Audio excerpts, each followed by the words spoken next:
রমাদান গত হলো। রমাদানে আমরা অনেকে অনেক আমল করার চেষ্টা করেছি আলহামদুলিল্লাহ, কিন্তু রমাদানের পরে অনেকেই আমরা নেক আমলের ধারা ধরে রাখতে পারি না। এমন কোনো কৌশল কি আছে যে রমাদানের আমলগুলোর ধারাবাহিকতা আমরা ধরে রাখতে পারবো?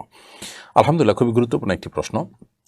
রমাদানে আমরা যে সমস্ত নেক আমল করার তৌফিক আল্লাহর পক্ষ থেকে পেয়েছি, সেগুলোর ধারাবাহিকতা ধরে রাখাটা অনেক গুরুত্বপূর্ণ। আল্লাহ তাআলা বলেছেন, ওয়ালা তাকুনু কাল্লাতী নাকাদাত গাজলাহা মিন বা'দি কুওয়াতিন আনকাসা, তোমরা সেই নারীর মতো হয়েও না যে নারী রশি পাকিয়ে পাকিয়ে পাকিয়ে এটাকে একেবারে শেষ পর্যায়ে এনে এরপরে ছেড়ে দিয়েছে, অর্থাৎ রশির পাকগুলোকে খুলে ফেলেছে। এত কষ্ট করে পাক দিয়ে এটাকে ফাইনাল পর্যায়ে আনার পর খুলে দেওয়া মানুষের মতো, সেই মহিলার মতো তোমরা হইও না। অর্থাৎ তোমরা কোনো ভালো কাজ করে সেটাকে একটা ভালো পর্যায়ে নেওয়ার পর এটাকে হাল ছেড়ে দিলে, আবার ভালো কাজ ছেড়ে দিলে, তো এরকম তোমরা হইও না। তো রমাদান মাস জুড়ে ইবাদতবন্দি করার পর রমাদানের পরে আমাদের অবস্থা যেন এরকম না হয় যে আমরা এখন আর কোনো ইবাদতবন্দিতে নাই। রমাদান জুড়ে আমরা 2-4 খতম কোরআন দিয়েছি, অথচ এখন কোরআন স্পর্শই করি না।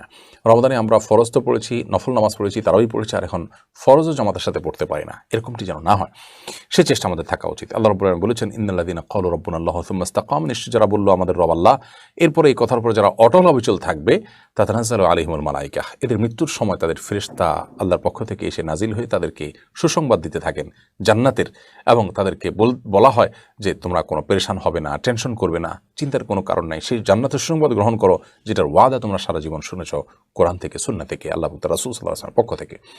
তো এই সুসংবাদ তারাই পাবে, এবং মৃত্যুর আগ মুহূর্তে জান্নাতের সুসংবাদ জানতে পারবে সে সমস্ত মানুষরা যারা আল্লাহ আমার রবে কথা বলার পর সেটার উপর অটল থাকবে, অবিচল থাকবে, ডানে বামে না গিয়ে সঠিক পথে অটল অবিচল থাকবে, অর্থাৎ কন্টিনিউয়াসলি করতে থাকবে। নবী করিম সাল্লাল্লাহু আলাইহি ওয়াসাল্লামকে আল্লাহ তাআলা বলেছেন, ফাস্তাকিম কামা উমিরত, সূরা হুদের মধ্যে আল্লাহ বলেছেন, আপনাকে যেভাবে নির্দেশ করা হয়েছে আপনি ঠিক সেইভাবে নির্দেশের উপর অটল থাকুন, অর্থাৎ অবিচল থাকুন, কন্টিনিউয়াসলি সেটা করতে থাকুন।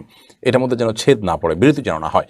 নবী করিম সাল্লাল্লাহু আলাইহি ওয়াসাল্লাম বলেছেন, শাইয়াবাতনিল হুদ, আমাকে সূরা হুদ বৃদ্ধ করে ফেলেছে, অর্থাৎ সূরা হুদের এই আয়াত এটা আমার চুল দাড়ি পাকিয়ে দিয়েছে। কারণ এটা এত ভারী যে এই ইস্তেকামত এবং টিকে থাকা, ধরে রাখা, এটা এত কঠিন যে কিভাবে এই আমলটি আমি ধরে রাখবো বা এটা উপর আমি টিকে থাকবো, এটা আমি করব, সে চিন্তায়, সে দুশ্চিন্তায় আমার চুল দাড়ি পর্যন্ত পেকে গেছে। এজন্য আমাদের নেক আমলের ধারাবাহিকতাকে ধরে রাখার চেষ্টা করতে হবে। আমরা যে সমস্ত নেক আমল রমাদান জুড়ে করেছি তার কোনটা আল্লাহর কাছে কবুল হয়েছে, কোনটা হয়নি, সেটা আল্লাহ তাআলা ভালো জানেন, নিশ্চিত হওয়ার কোনো সুযোগ নেই।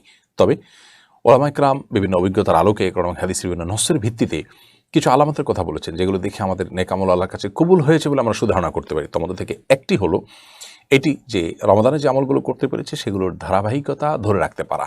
আপনি কোনো আমল করার পর সে আমলটি যদি আরও করার তৌফিক পান, তাহলে আগেরগুলো কবুল হয়েছে সেটি আপনি ধারণা করতে পারেন, সুধারণা করতে পারেন, নিশ্চয়তা তো নয়, সুধারণা করতে পারেন। কারণ আগেরগুলো আল্লাহর কাছে কবুল হওয়ার আলামতই হলো যে আল্লাহ তাআলা আপনাকে সেটাকে আবারও করার তৌফিক দিচ্ছেন। আপনি কারোর কাছ থেকে বাকি নিয়েছেন, নতুন করে আবার বাকি তখনই দিবেন যখন আগের বাকি আপনি পরিশোধ করবেন বা পরিশোধ করে সন্তুষ্ট রাখবেন আপনার দোকানিকে, যার কাছ থেকে নিয়েছেন তাকে।